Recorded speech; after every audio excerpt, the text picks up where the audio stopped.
शरणं हरे शरणं हरे शरणं हरे शरणं। राम राम। साप्ताहिक सत्संग के लिए हमारे चैनल को जरूर सब्सक्राइब करें।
जिनकी हो जग काज, कल समुद्र उड़त थियो, प्रगटे सत जहाज।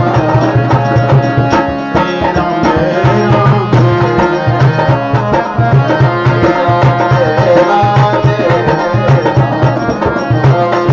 राम जय राम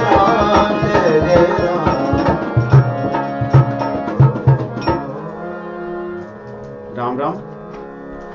श्री रामचरितमानस की श्रृंखलाबद्ध कथा में आज उत्तरकांड के दोहे 14 के आगे की कथा का श्रवण करेंगे हम। तो पिछले सप्ताह हम लोगों ने देखा भगवान श्री रामचंद्र जी का राज्याभिषेक हो रहा है। उसी समय सभी देवता लोग आए हैं।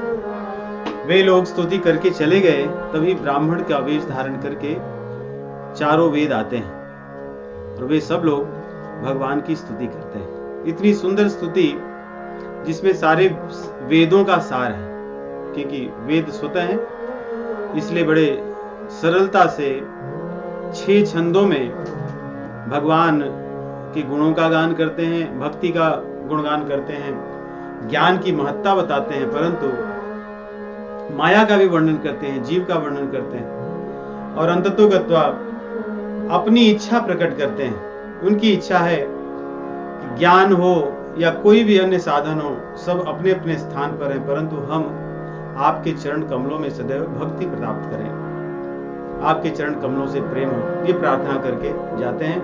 आगे भगवान शिव जी आते हैं, क्योंकि युद्ध के पश्चात उन्होंने स्तुति की थी और भगवान श्री रामचंद्र जी से कहा था कि मैं पुनः आऊंगा आपका जब राज्याभिषेक होगा। तो उसी क्रम में आए हैं भगवान शिव जी और स्तुति कर रहे हैं। कैसी स्तुति कर रहे हैं? विनय करत गद गद गिरा, पूरित पुलक श्री। भाव विभोर हो गए भगवान शिव जी, ऐसा लग रहा है समाधि में हैं और उसी समाधिस्थ अवस्था में श्री रामचंद्र जी की स्तुति कर रहे हैं। आरंभ करते हैं, जय राम रमारमणम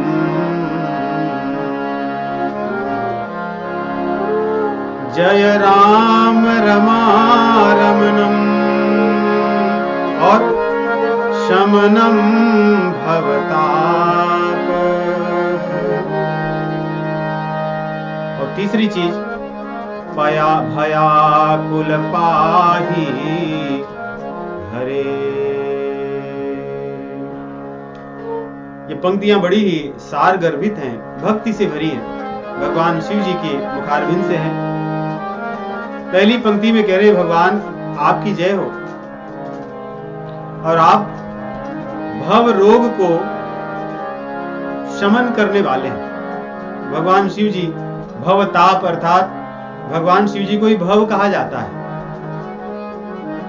कह रहे हैं भव ताप, लोग मुझे भव कहते हैं, उस भव से सबको ताप होता है, परंतु उस ताप का शमन करने वाले आप हैं, उस ताप को नष्ट करने वाले आप हैं। प्रभु भयाकुल पाही, भय से व्याकुल जो जीव हैं, कह रहे हैं अपने लिए, परंतु ये तो भगवान शिव जी सभी जीवों के लिए कह रहे हैं। भय से व्याकुल जो जीव हैं उनकी आप रक्षा कीजिए। हे हरे, आप सबके पाप ताप को हरिए।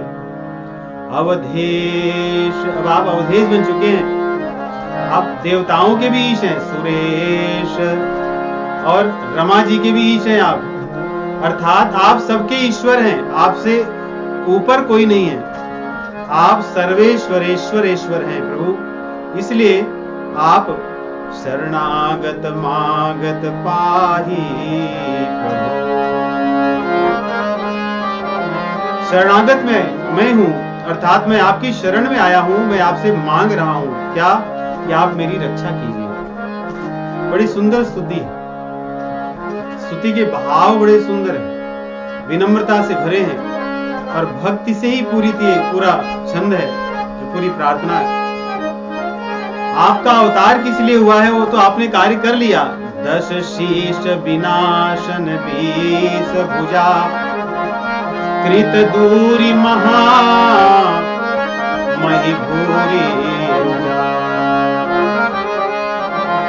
आपका प्रयोजन था कि आप धरती के भार को हरण करने के लिए, धरती पर व्याप्त जो पाप हैं, रोग हैं, उनको दूर करने के लिए, असुरों का संहार करने के लिए आए थे। वो कार्य तो आपने कर दिया।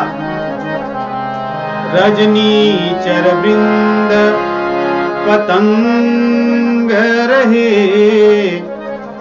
सर पावक तेज प्रचंड दहे। आपके बाण रूपी जो अग्नि थी, प्रचंड अग्नि थी, उसमें जितने भी राक्षस रूपी पतंगे थे सब जलकर अब भस्म हो चुके हैं, अब वो नहीं बचे हैं। इसके कारण क्या हुआ, जब धरती का भार उतर गया, पापियों का नाश हो गया, तो धरती सुशोभित हो रही है। और धरती सुशोभित क्यों हो रही है? आपके कारण। आप ही धरती की शोभा बढ़ाने वाले हैं, आपके चरण कमल धरती की शोभा बढ़ाने वाले हैं। महिमंडल मंडन चारु तरम, धृत चाप सायक चाप निशंग। इसलिए प्रभु, जब आप इस धरती पर राजा के रूप में स्थापित हुए हैं, बड़ी शोभायमान हो रही है धरती। धनुष बाण धारण किए हुए आप शासक के रूप में इस पृथ्वी की रक्षा के लिए जब यहाँ पर विराजमान हैं, तो आपकी शोभा से ये धरती की शोभा बढ़ रही है। मद मोह महा ममता रजनी, तम पुंज दिवाकर तेजनी।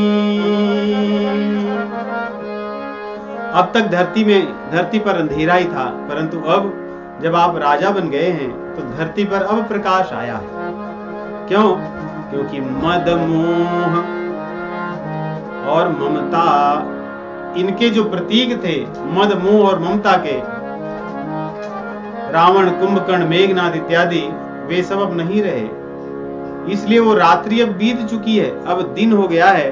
अब दिवाकर आप हैं, आप ही सूर्य रूप में उदित हुए हैं, आपका यश उदित हुआ है और राजा के रूप में आप इस धरा पर उदित हुए हैं। तो सभी अंधकार जो था, मद मोह ममता रूपी अंधकार अब नष्ट हो चुका है। मद मोह महा ममता रजनी, तम पुंज दिवाकर तेजनी। मन जात की रात निपात किए, मृग लोग कुभोग शरीन है, हतिनाथ अनाथ निपाहि हरे, विषया बन पावर भूली परे। तो सुंदर दो पंक्तियां। नाथ, जो मनजात अर्थात काम को, कामनाओं को मनजात कहते हैं, या काम देवता को मनजात कहा जाता है, मनोज तो मन में ही जन्मता है। मनजात की रात निपात किए, काम देवता रूपी जो व्याध था, किरात था, शिकारी था, आपने उसको मार दिया। कैसे मारे? मृग लोग कुभोग शरीन ही, जो लोग थे उनके हृदय में या उनके मन में ये बैठा रहता था, और किस रूप में? कुभोग रूप में, भोग विषय वासना के रूप में। परंतु आपने उसको मार दिया है, अर्थात लोगों के हृदय में बैठे हुए कामदेव को, कामनाओं का आपने अंत कर दिया है, क्योंकि आप ही सबके हृदय में अब विराजमान है। काम देवता का अब साम्राज्य नष्ट हो चुका है। इसलिए हतिनाथ अनाथ निपाहि हरे, विषया बन पामर भूली परे। विषय भोग रूपी वन में जो लोग हिरण के रूप में घूम रहे थे और भोगों को खा रहे थे, और उनका शिकार करने वाला ये काम था, काम देवता था, आपने उसको मार दिया। कितनी सुंदर, कितना दृष्टांत है कि विषयों का वन है, उसमें जीव मृग के रूप में विचरण कर रहा है और भोग रूपी घास को, चारा को खा रहा है। और क्यों? और ऐसे खाते खाते काम देवता के द्वारा वो मारा जाता है और पुनः उसी विषय वन में जाता है, काम उसका हरण कर लेता है, मार देता है। परंतु ऐसे काम को आप नष्ट कर दिए हैं, अर्थात भव सागर से छुड़ा दिए हैं। बहु रोग वियोग निलोग है,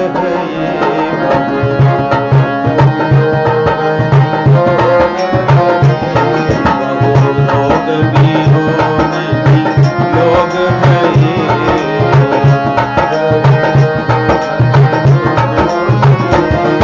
अवनद्री निरादर के फल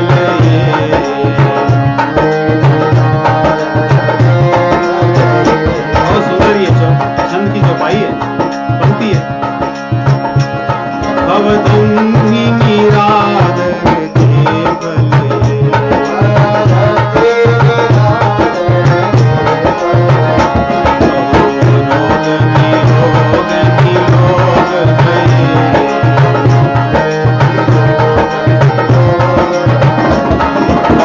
रोग वियोग लोग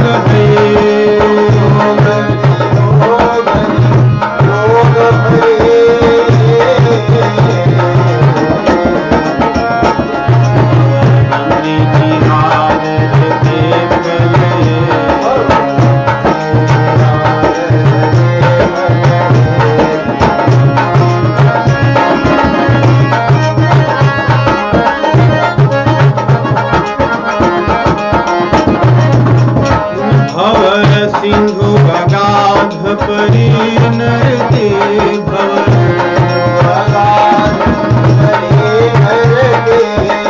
कौन लोग? पद पंकज के मन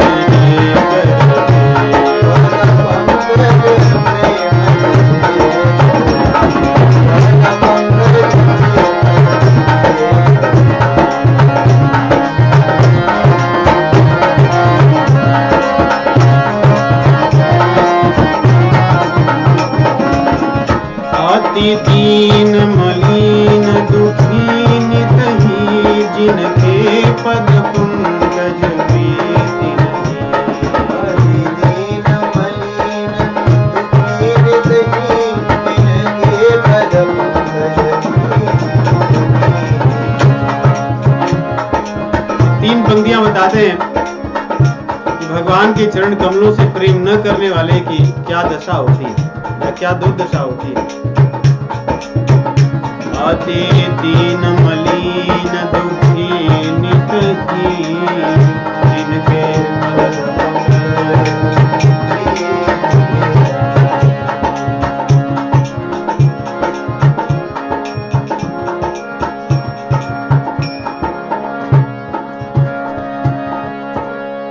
भगवान के चरण कमलों के जो लोग छोड़ दिए हैं, निरादर किए हैं, बहुरोग वियोगनी लोग है। यहाँ पे बहुरोग वियोग, वियोग अर्थात विषयों से जिनका योग है। जिन लोगों का योग तो है परंतु विषयों से है, वे लोग रोग से ग्रसित हैं। और कौन से रोग? बहुत से रोग हैं, कामनाओं से, वासनाओं से, मोह, दारिद्रता इत्यादि, क्रोध, मात्सर्य, मद, ये सब रोगों से ग्रसित हैं। इसलिए बहु रोग, और बहु इसलिए कि फिर इनके बहुत से परिवार के फिर अन्य जो लोग उत्पन्न होते हैं वे हैं। और एक ही बार नहीं, जब जब शरीर मिलेगा तब तक ये पुनः आते हैं। इसलिए बहु रोग वियोगनी लोग है। इन रोगों से लोग मारे जा रहे हैं। और कारण क्या है? भवदंघ्रि निरादर के फले। भवत अंघ्रि, आपके चरण कमलों का जो लोग निरादर किए हैं वे लोग इस रोग से ग्रसित हैं। जिन्होंने आपके चरण कमलों को प्रेम नहीं किया वे लोग इस रोग से ग्रसित हैं, संस्कृत रोग से। भव सिंधु अगाध परे नरते, पद पंकज प्रेम न जे करते। वे लोग भवसागर में पड़े हुए हैं। और उनकी स्थिति कैसी है? भवसागर में पड़ के कैसे लग रहे हैं वे लोग? अति दीन मलिन दुखी। कितने समय के लिए? नित ही, सदैव। अर्थात उनके जीवन में कभी सुख आया नहीं। कारण क्या है? क्योंकि आपके चरण कमलों को वो छोड़ दिए हैं, उसे निरादर करते हैं, उसका निरादर करते हैं। अति दीन दुखी, अति दीन मलिन दुखी नित ही।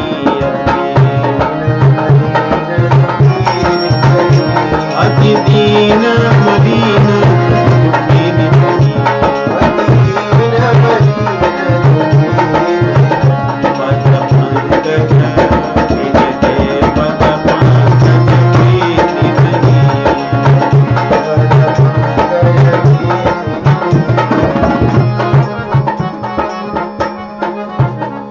प्रकार भगवान शिव जी बताते हैं कि आपसे जो दूर हैं, विमुख हैं, उनकी स्थिति क्या है। तो जो लोग आपके सम्मुख हैं, जो आपके चरण कमलों से प्रेम करते हैं, उन्हें क्या मिलता है? तो जो चरण कमलों से विमुख हैं उनकी स्थिति तो अति दीन मलिन दुखी नित ही। और जो आपके चरण कमलों से प्रेम करते हैं उनकी क्या स्थिति है? उनके बारे में कहते हैं, अवलंब भवंत कथा जिनके, प्रिय संत अनंत सदा तिनके। जो आप पर विश्वास करते हैं, जो आपकी कथा को श्रवण करते हैं, वे लोग दो जन से बहुत प्रेम करते हैं। कौन कौन? प्रिय संत अनंत सदा तिनके। वे संतों को और अनंत अर्थात आपको बहुत प्रेम करते हैं। और उसका लाभ क्या होता है? तो देखिए, आरंभ कर रहे हैं, जिनको आपकी कथा प्रिय है उनको संत और अनंत प्रिय होते हैं। और फिर उसका परिणाम क्या है? नहीं राग न लोभ न मान मदा, नहीं राग न लोभ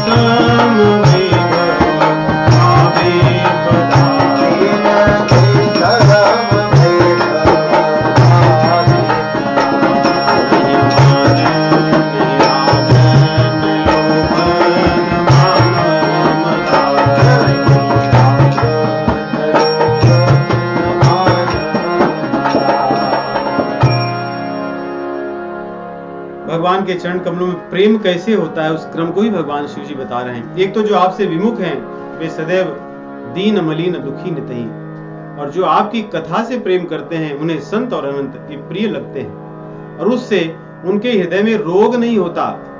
नहीं राग न लोभ न मान मदार, और ऐसा जब हो जाता है तब उनका समभाव रहता है।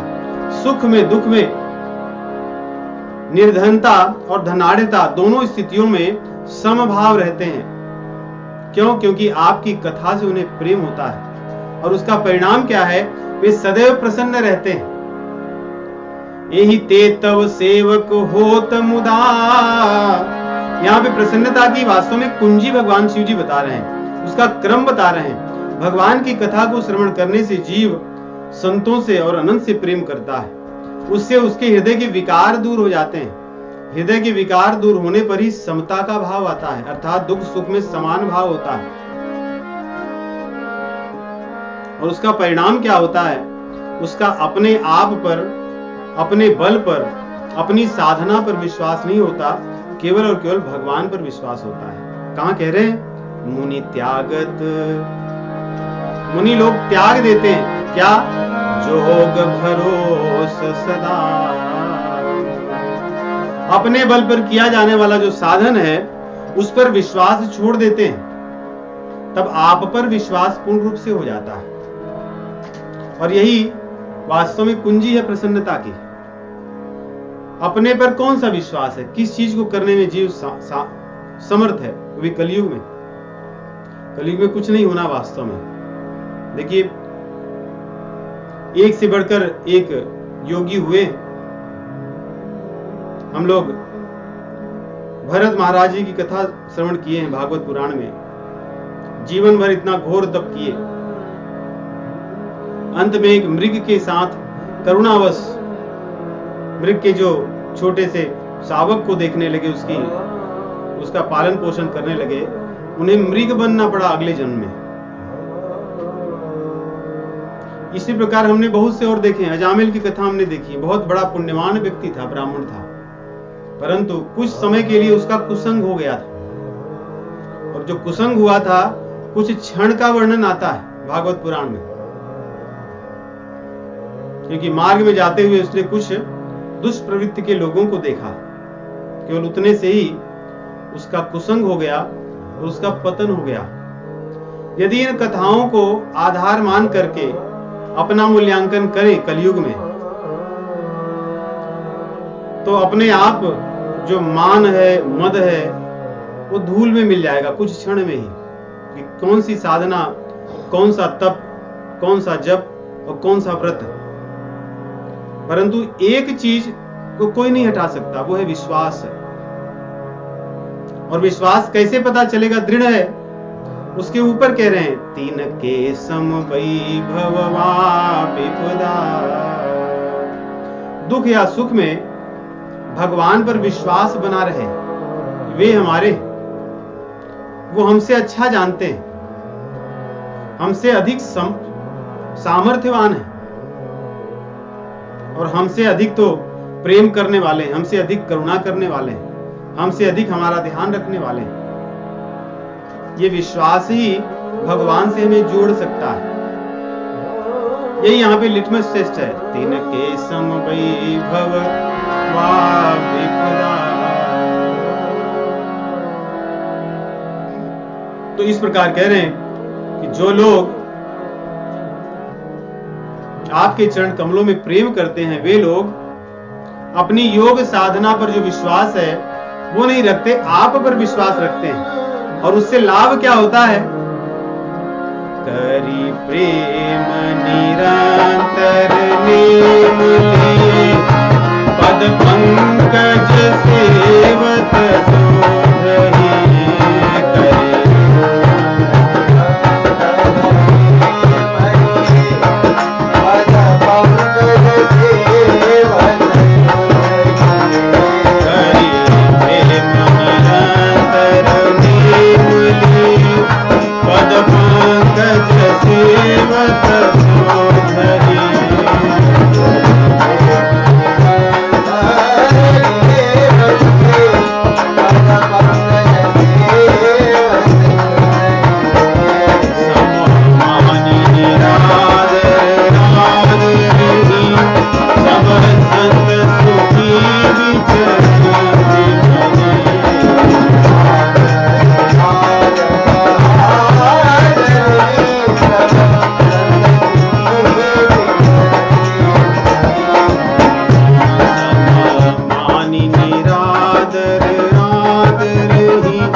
यही फल है। जब आपके चरण कमलों में प्रेम हो जाता है तो इस धरा पर सब संत सुखी विचरंति मही, धरा पर सबको सुख ही सुख है, फिर कहीं दुख नहीं रह जाता।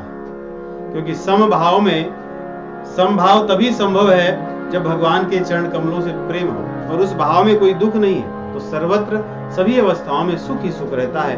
और यही बात को संत अपने हृदय में धारण करते हैं और वे सुखी होकर के इस धरा पर विचरण करते हैं। इस प्रकार करके आगे भगवान से प्रार्थना कर रहे हैं। भगवान शिव जी की प्रार्थना बड़ी सुंदर है। अगली दो पंक्तियां बहुत सुंदर है।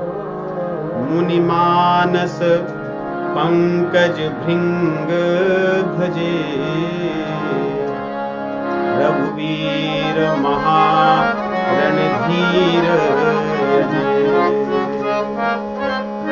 इसके भाव बड़े अच्छे हैं। कह रहे हैं मुनि मानस पंकज भृंग, मुनियों का जो हृदय कमल है, उस हृदय कमल में मंडराने वाले भंवरे श्री रामचंद्र जी, मैं आपको भजता हूं। और क्या कह रहे हैं? रघुवीर, आप बड़े पराक्रमशाली हैं, बड़े दानवीर हैं, आप विद्यावान हैं। यहाँ रघुवीर सामान्य वीर अर्थ नहीं है इसका, जो दान में, धर्म में, विद्या में और पराक्रम में बल वीर हो, वो वीर है। तो अर्थात आप सब में वीर हैं और महारणधीर हैं। रण में आपसे कोई जीत नहीं सकता, इसलिए आप अजय अर्थात अजेय हैं, आपसे कोई जीत नहीं सकता।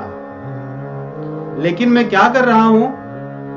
आपसे भी अधिक बलवान, सामर्थ्यवान, आपसे भी अधिक बड़ा आपके नाम को समझता हूं। इसलिए देखिए इतनी विशेषताएं कहें पहले शिव जी।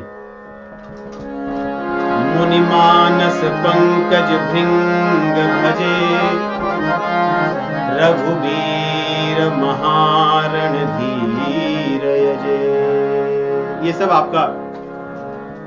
आपकी उपाधियां हैं। आपसे कोई जीत नहीं सकता, आप बड़े पराक्रमशाली हैं, परंतु आपका नाम आपसे भी अधिक है। इसलिए तव नाम जपामि नमामि हरि,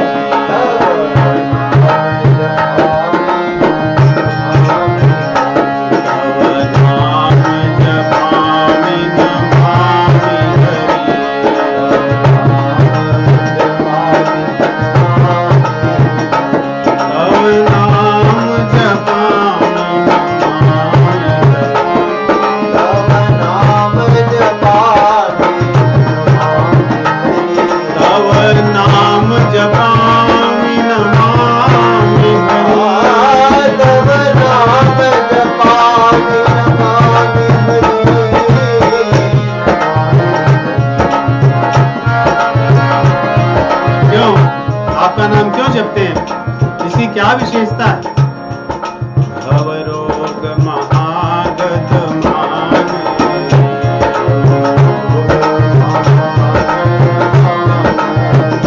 भवरोग महागत मान,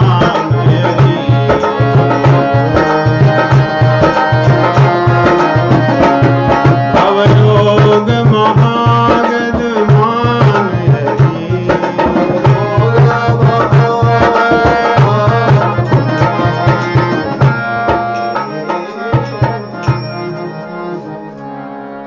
नाम की महिमा भगवान शिव जी से अधिक और कौन समझा सकता है, जिनका पूरा परिवार ही नाम की महिमा से अवगत है और नाम जप में ही लगा रहता है।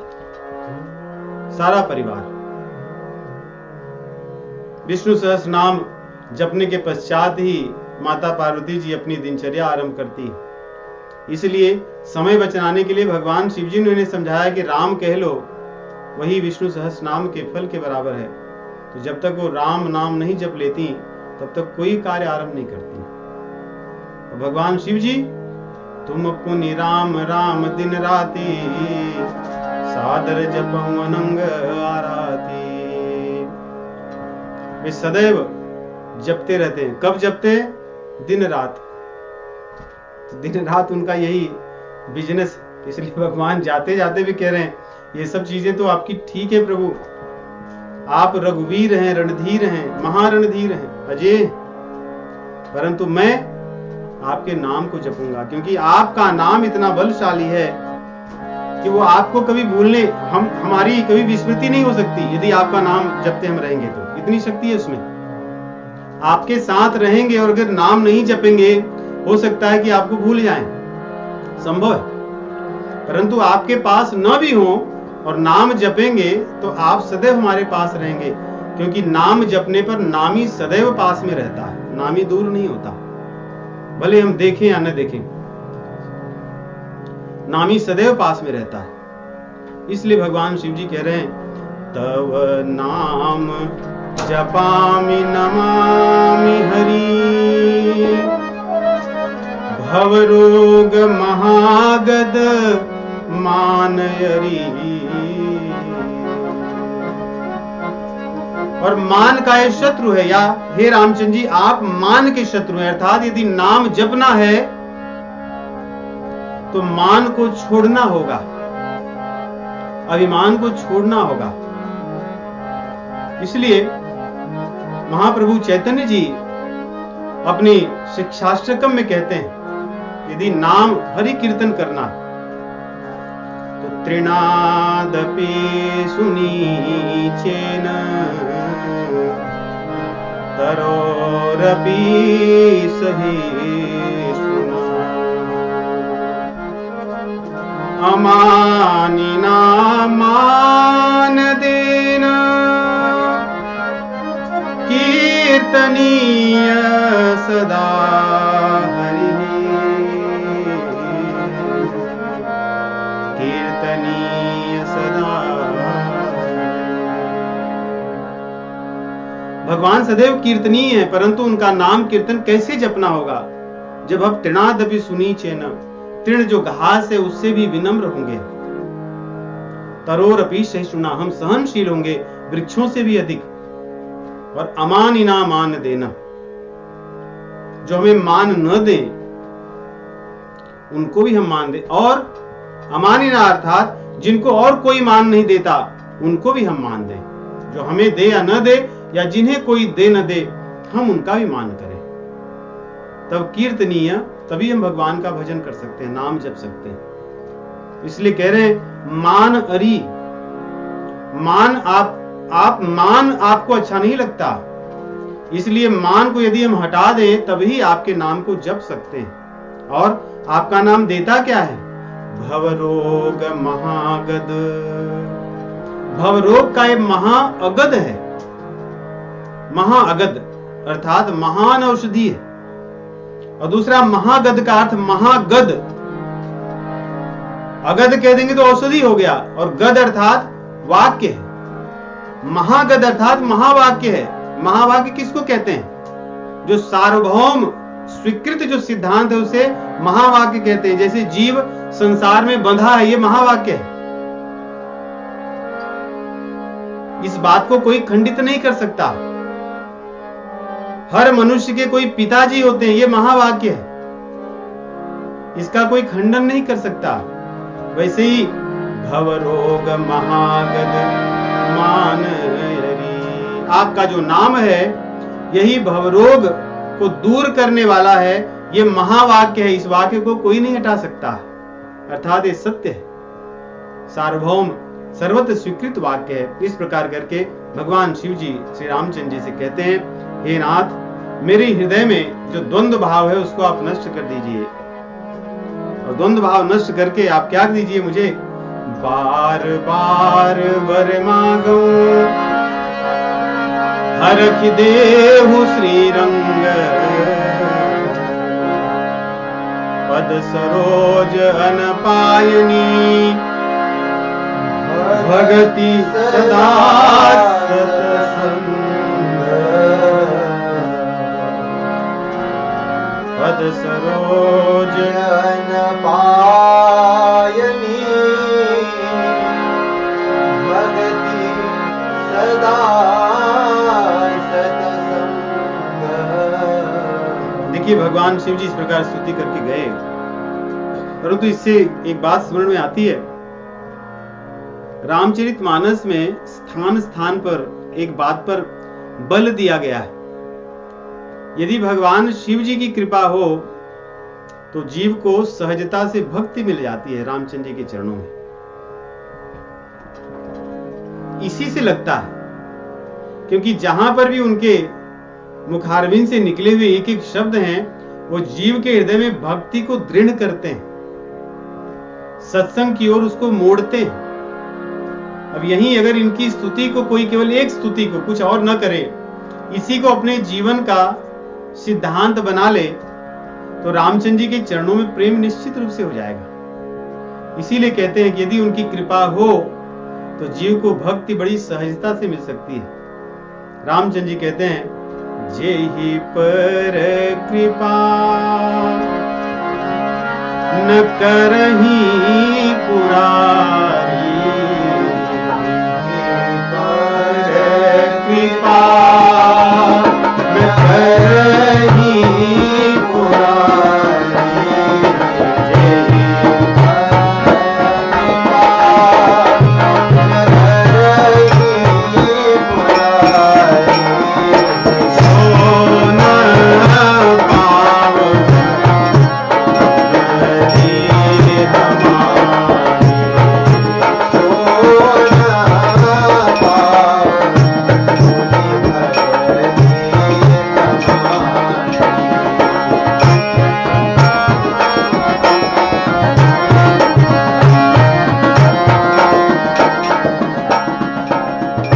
बताइए। एक बात अगर और दूसरी चौपाई आती है कि होई अकाम जे छल तजी से ही, भगति मोर ते ही शंकर देही। यदि कोई व्यक्ति कुछ चाहता हो संसार का, संसार के धन संसाधन इत्यादि, उसको भगवान शिव जी की ये बात कभी अच्छी नहीं लग सकती। नहीं, कोई बैठ करके भगवान शिव जी से प्रार्थना कर रहा हो कि धन मिले, विवाह हो, संपत्ति मिले, मान सम्मान खूब बढ़ता रहे, और उसको इस जो छंद के अर्थ हम समझाएं कि आप जो कर रहे हो भगवान शिव जी से मांग रहे हो, उससे देखिए भगवान शिव जी क्या कहते हैं स्वयं, इन सब चीजों से कुछ मिलने वाला नहीं है, ये तो भव रोग में रखने वाले हैं, ये तो वियोग हैं, विषय रोग हैं, विषयों से योग है, उसको कभी ये छंद अच्छा नहीं लग सकता। और जिसको जिसकी कही हुई बात अच्छी नहीं लगती, उस व्यक्ति को वक्ता से कभी कृपा नहीं मिल सकती। भगवान शिव जी की ये बात यदि किसी को नहीं अच्छी लगेगी तो भगवान शिव जी की कृपा उसे कभी नहीं मिल सकती, अर्थात भगवान शिव जी से उसको भक्ति कभी नहीं मिल सकती, ये वाली जिस भक्ति की वो बात कर रहे हैं, क्योंकि रामचंद्र जी से मांग रहे हैं, उनके पास है। बार बार वर मांगम हरख देहु श्रीरंग, पद सरोज अनुपायनी भगति सदा सतसंग। उनके पास ये है क्योंकि भगवान से वो मांगते रहते हैं और पाते हैं, उनके पास है ये। और जो उनकी इन बातों पर विश्वास नहीं कर सकता, फिर वो कभी भी भगवान शिव जी की कृपा नहीं पा सकता, अर्थात खुश होकर के, प्रसन्न होकर के उसको कोई भक्ति नहीं दे सकते। तो इसीलिए कहा गया है कि जिस पर भगवान शिव जी की कृपा न हो वो कोई भक्ति तो पा ही नहीं सकता, क्योंकि प्रसन्न होकर वो यही बात देंगे, धन संपत्ति पाले, और अधिकतर पाने के बाद असुर ही हो जाते हैं। हमने सारी कथाओं में यही देखे। तो आगे भगवान शिव जी चले जाते हैं। अब काकभूषण जी इस कथा को कहते हुए कह रहे हैं कि वरुण, इस कथा को जो सुनते हैं, भगवान के राज्याभिषेक की जो कथा को सुनते हैं, वे लोग भव सागर को पार कर जाते हैं, अर्थात जो रामचंद्र जी को राजा मानते हैं, अपना स्वामी मानते हैं। कथा सुनने का भाव यही है, ऐसा नहीं कि मूंगफली खाते रहे और से नहीं कि या खेलते रहे कुछ ऐसे ही और कथा सुन लिया। कथा सुनना अर्थात कानों से श्रवण करके पीना, हृदय में धारण करना, भगवान को अपना स्वामी मानना, अपना मानना, भव सागर से तर जाएगा। राम राज्य की कथा श्रवण करना अर्थात उस राज्य में लोग कैसे थे, शासन व्यवस्था कैसी थी, लोगों की दिनचर्या कैसी थी, वैसा बनना, वैसा आचरण करना। कथा श्रवण करने का अर्थ वो है। इसलिए कह रहे हैं इसका फल क्या है?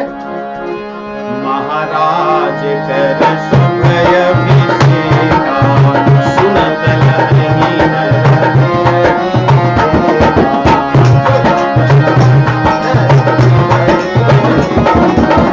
क्योंकि महाराज हैं, राजा हैं, इसलिए जो जो मांगेगा उसको मिल जाएगा। सकाम भाव से जाने वाले लोग भी रामचंद्र जी से कुछ न कुछ पा जाएंगे। जे सकाम नर सुनहि के गावै, सुत संगति सुर दुर्लभ सुत करि जग भाई।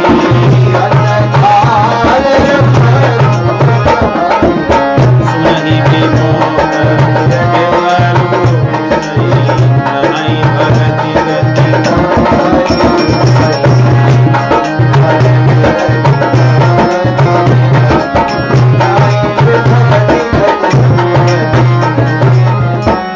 यहाँ पर सबके लिए कुछ न कुछ है।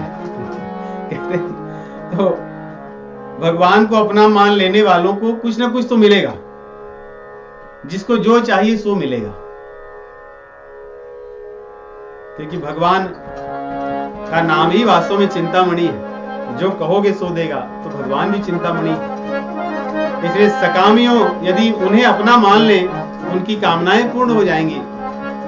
और जो भक्त लोग हैं उन्हें भक्ति मिल जाएगी, जो विरक्त लोग हैं उन्हें मुक्ति मिल जाएगी।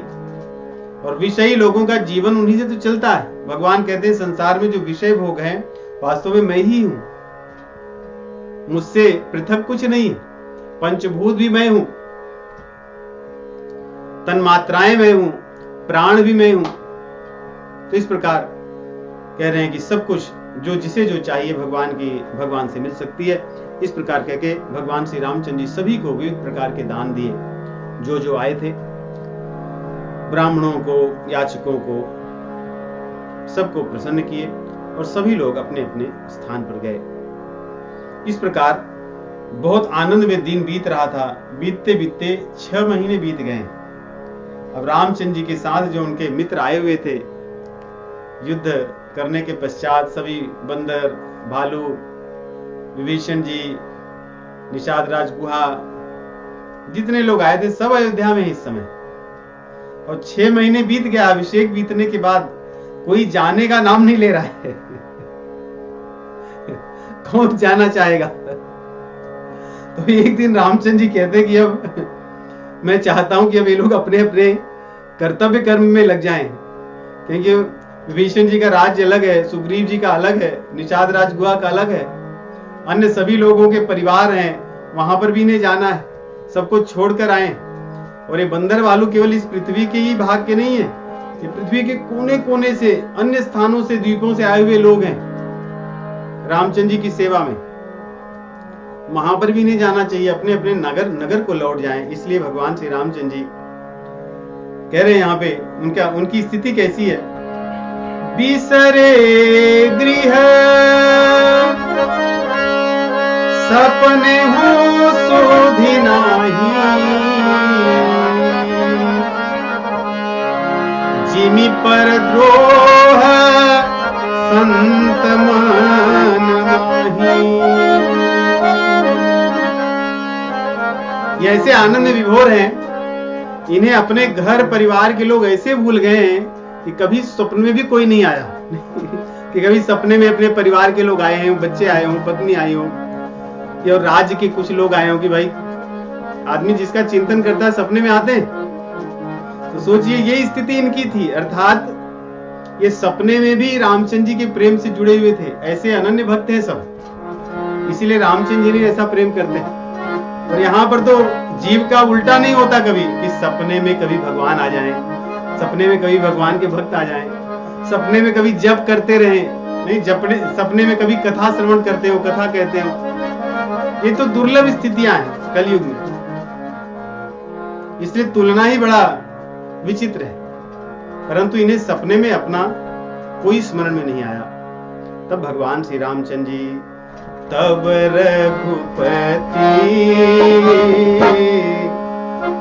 रघुपति सब सखा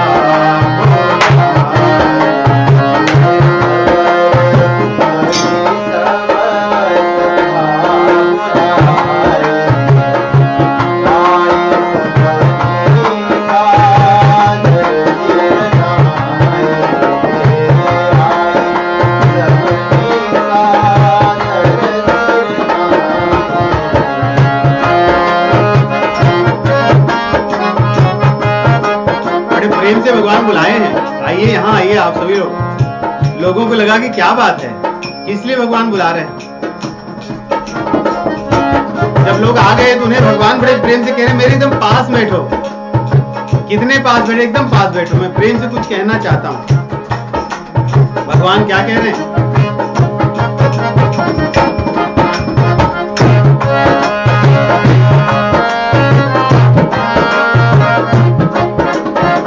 ये सखाओ मयति कीन्ही मोर सेवकाई।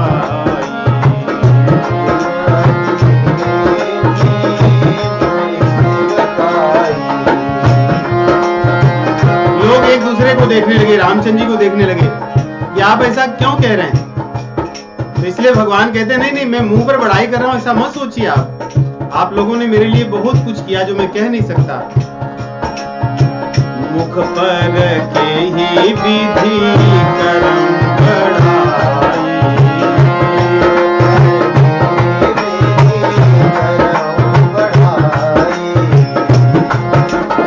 रामचंद्र जी के कृतज्ञता पूर्वक जो शब्द हैं, जो बड़े भाव से प्रेम से भरे। ताते मोही तुम अति प्रिय लागे, तुम अति प्रिय लागे। मम हित लागी भवन सुख त्यागे।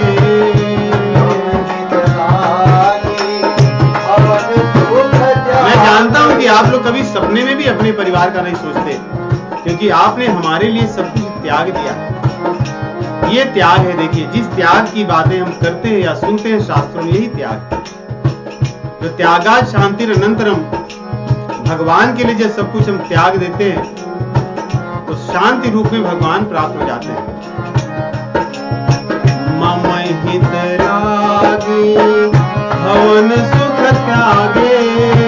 मम हित लागे भवन सुख त्यागे। इसलिए मैं बिक चुका हूं आप लोगों के हाथों में। आप लोगों ने मुझे खरीद लिया, उसका कोई मोल नहीं। रामचंद्र जी कह रहे हैं अनुज राज संपत्ति दे। अनुज राज संपत्ति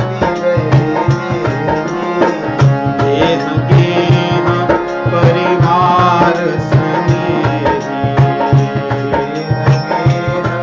परिवार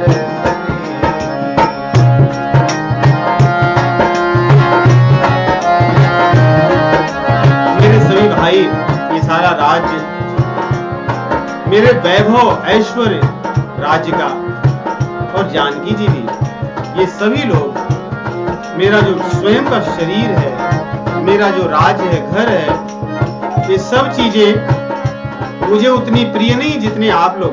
सोचिए रामचंद्र जी की कैसी कृतज्ञता है इनके प्रति, ऐसा भाव है।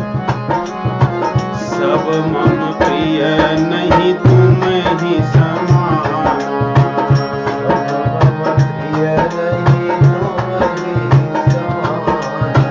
सब मम प्रिय नहीं तुम ही समान।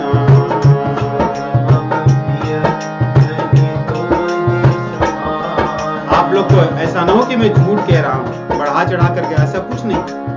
इसलिए कह रहे हैं मृषान कहूं मोर यह गाना।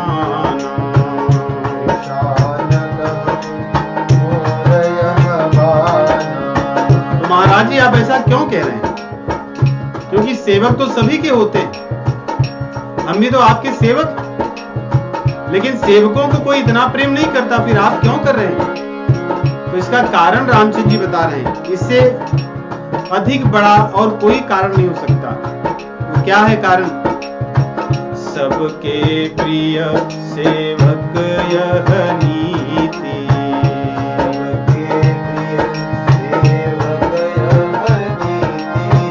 मोरे अधिक दास पर प्रीति।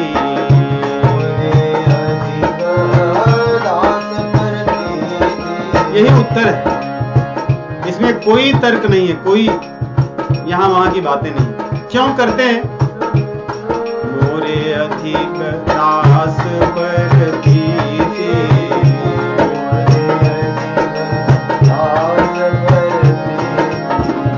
मोरे अधिक दास पर प्रीति,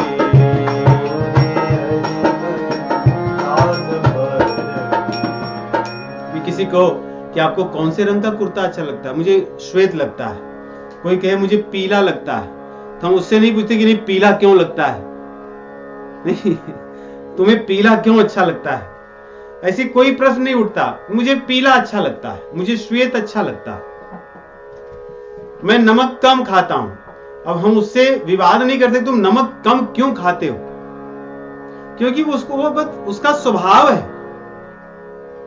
तो रामचंद्र जी उत्तर दे रहे हैं, आप लोग ऐसा मत सोचो कि मैं झूठ कह रहा हूं बढ़ा चढ़ा करके, मेरा स्वभाव है, यही प्रभु का स्वभाव है। मोरे अधिक दास पर प्रीति, मोरे अधिक दास पर प्रीति, मोरे अधिक दास पर प्रीति, मोरे अधिक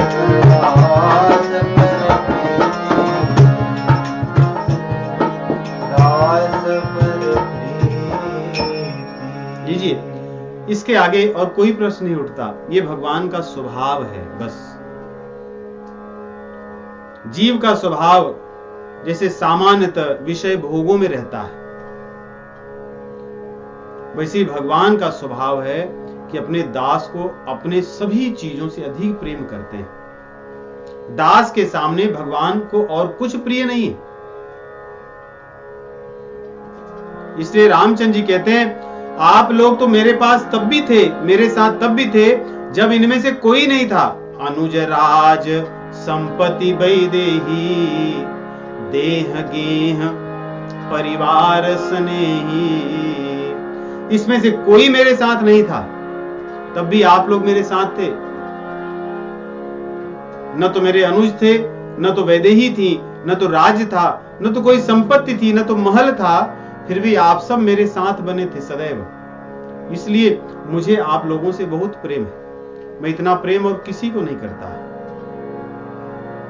इस प्रकार कह करके भगवान आगे बड़ी विनम्रता से कहते हैं, अपने सखाओं से एक प्रकार से उनसे प्रार्थना कर रहे हैं, विनती कर रहे हैं। कह रहे हैं, अब गृह जाहू। उसमें से लोग एक दूसरे को देखने लगे कि किसको कह रहे हैं, अब गृह जाओ। जब एक दूसरे को देखने लगे कि कौन जाए, तो भगवान ने कहा, सखा सब,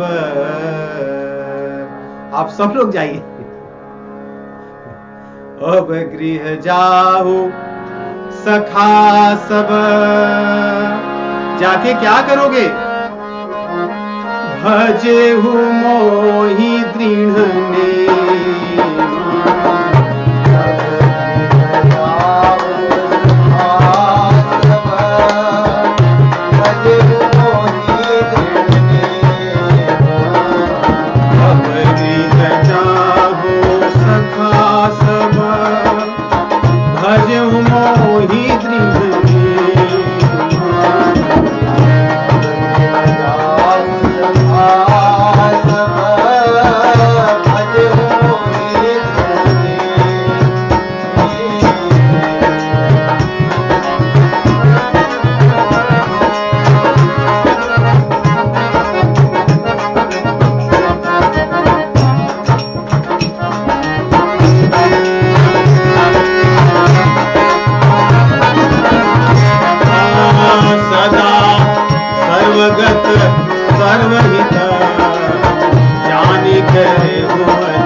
सदा सर्वगत सर्वहित, मैं सर्वत्र सब जगह हूं। आप सबका हित करने के लिए आप सबके साथ सदैव हूं, इस भाव को जानकर आप मुझे प्रेम करना।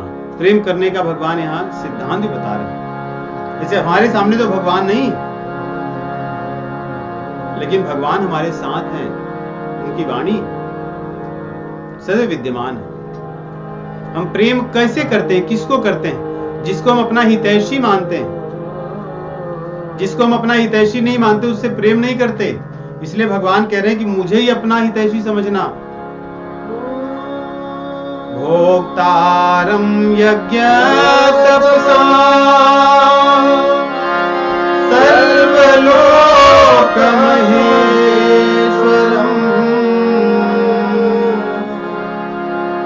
सुहृदः सर्वभूतानां ज्ञात्वा मां शान्तिमृच्छति। केवल ये जानना ही वास्तव में, देखिए अगर कोई कहे शांति नहीं मिलती, शांति नहीं मिलती, शांति नहीं मिलती, तो बड़ा एक भगवत गीता में है कि शांति कैसे मिलती है। ज्ञात्वा माम शांति मृच्छति सुहृदम सर्वभूतानां। सभी जीवों का मैं सुहृद हूं, उनका हितैषी हूं, तुम्हारा भी हूं। केवल इस बात को मान लें कि भगवान हमारे हैं, वे हमारे हितैषी हैं, वे हमारा हित चाहते हैं। इस बात को मानने से शांति मिलती है। और संसार हमारा है, इस बात को मानने से वो नशे वाली शांति मिलती है कि कुछ समय जैसे नशा रहता है तो आदमी बड़े शांत रहता, पड़ा रहता है। संसार हमारा है, ये वही शांति है। परंतु भगवान हमारे हैं। धन आने से हम सुखी हो जाएंगे, सुरक्षित रहेंगे, अपना भविष्य हम सिक्योर कर लेंगे पूरा। ये शांति वो संसार वाली शांति है, इससे कभी शांति नहीं मिल सकती। भगवान हमारे, वे ही अपने हैं, वे ही हमारे हितैषी हैं। यही बात, यही दृढ़ विश्वास शांति दे सकती है। विकट परिस्थितियां कितनी भी हो, वे हमें नहीं छोड़ सकते, क्योंकि उनके छोड़ने पर संसार छोड़ देता है। इस देह का महत्व तब तक है जब तक प्रभु हमारे साथ में। प्रभु जैसे ही शरीर को छोड़ देते हैं, सब लोग इस शरीर को छोड़ देते हैं। कोई शरीर को नहीं रखना भी नहीं चाहता, देखना नहीं चाहता, छूना नहीं चाहता। तो प्रभु के रहने से इतना महत्व है। यदि हम वो सदैव अनुभव में लाएं अपने कि वे हमारे साथ हैं, तो भगवान वही कह रहे हैं, सदा सर्वगत सर्वहित जानि करे हो अति प्रेम। मुझसे बहुत प्रेम करना, क्योंकि मुझे जब प्रेम करोगे, मैं भी तुम्हें प्रेम करता हूं, तो तुम्हें मेरी प्रेम की अनुभूति होगी। मैं तुम्हारे साथ हूं, मैं तुम्हें प्रेम करता हूं, तुम भी प्रेम करना, और जाकर के मुझसे दृढ़ नियम से प्रेम करना। ये भी बात देखिए भगवान की, इस दोहे में कितनी सुंदर बातें कह रहे हैं। दृढ़ता से नियम लेकर प्रेम करना। जैसे संसार में हम नियम से प्रेम करते हैं। देखिए अपने बच्चों को पढ़ाने के लिए हम 10-10 वर्ष तक पढ़ाते हैं, 20-20 वर्ष तक पढ़ाते हैं, कितना नियम लेते हैं। प्रातः काल उठना, उनको तैयार करना, स्वयं तैयार होना, उनको जो कुछ उनकी सेवा करनी करके उनको विद्यालय ले जाना, पढ़ाना, ले आना। ऐसे आदमी 10-10, 15-15 वर्षों तक नियम से करता है। अपने जॉब के लिए आदमी 25, 30, 40, 50 वर्ष तक जॉब करता है, बड़े नियम से, दृढ़ता से। यह नियम है। बीमार होता है फिर भी जॉब कर लेता है, कितनी कठिनाई होती परिस्थिति फिर भी जॉब कर लेता है, क्योंकि नियम धारण किया है। वैसे ही भगवान को प्रेम करने का नियम दृढ़ हो, भगवान के नाम को जपने का नियम दृढ़ हो। इस दृढ़ता से प्रभु मिलते हैं। जब दृढ़ता होती है, निष्ठा होती है, तब प्रभु मिलते हैं, तब प्रभु की अनुभूति होती है। उनके नामों में तब प्रीत जपती है, उनकी लीलाओं में तब मन रमता है, तब वो बाहर की मदिरा नहीं, तो भीतर राम नाम की मदिरा जो होती है उसकी लत लगती है, उसका नशा चढ़ता है, उसमें आनंद होता है। इसलिए भगवान कह रहे हैं, अब गृह जाहु सखा सब, भजेहु मोहि दृढ़ नेम। अब गृह जाहु सखा सब, भजेहु मोहि दृढ़ नेम। सदा सर्वगत सर्वहित, जान करे हो अति प्रेम। सदा सर्वगत सर्वहित, जान करे हो अति प्रेम। ये दोहा। अब आप अयोध्या यदि गए होंगे तो जो अयोध्या रेलवे स्टेशन है, जब आप आओगे अयोध्या से और रेलवे स्टेशन पे प्रवेश करोगे, अर्थात अपनी ट्रेन पकड़ने के लिए, तो वहीं बड़े अक्षरों में यही दोहा लिखा है, अब गृह जाहु सखा सब,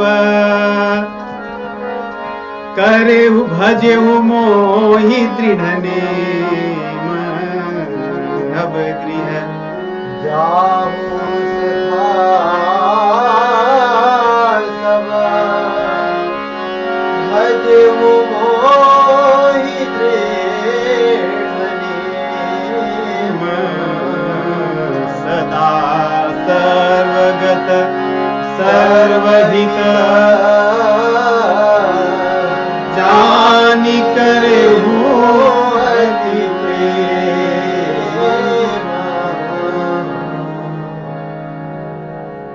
ऐसे रामचरितमानस की अलग अलग चौपाइयां और दोहे अलग अलग स्थानों पे लिखे, बड़े सुंदर हैं। ये हमारे गोस्वामी तुलसीदास जी की कृपा है, या रामचंद्र जी के प्रति उनका ऐसा प्रेम था कि उन्होंने रामचंद्र जी को उन स्थानों पर भी पहुंचा दिए जहां पर पहले लोग नहीं जानते थे, और उतनी दृढ़ता से पहुंचा दिए। किसी को कोई वेद मंत्र पता हो ना पता हो, लेकिन रामचरितमानस की चौपाइयां तो पता ही होंगी, नहीं? मंगल भवन अमंगल हारी, द्रवंश दशरथ अजिर बिहारी, सर्वत्र पहुंचा दिया उन्होंने। यही रामचंद्र जी है। मंगलम भगवान विष्णु जो हम कहते हैं, ये अर्थ तो वही है, उसको सर्वत्र उन्होंने पहुंचा दिया। चौपाइयों में ऐसा निष्काम भाव से ये चौपाई है, मंगल भवन अमंगल हारी, द्रवंश दशरथ अजिर बिहारी। निष्काम भाव से भगवान की प्रार्थना को उन्होंने घर घर तक पहुंचा दिया है। ये उनकी महत्ता है। तो अयोध्या में तो स्थान स्थान पे ये चौपाइयां और दोहे लिखे मिलते हैं, बड़ा सुंदर लगता है। चलिए, एक और चौपाई मुझे याद नहीं रही कहाँ देखा था।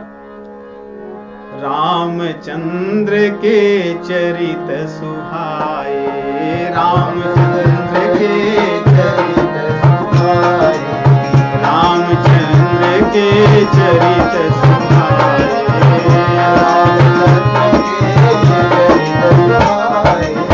कल्प कोटि लगी जाहि न जाए,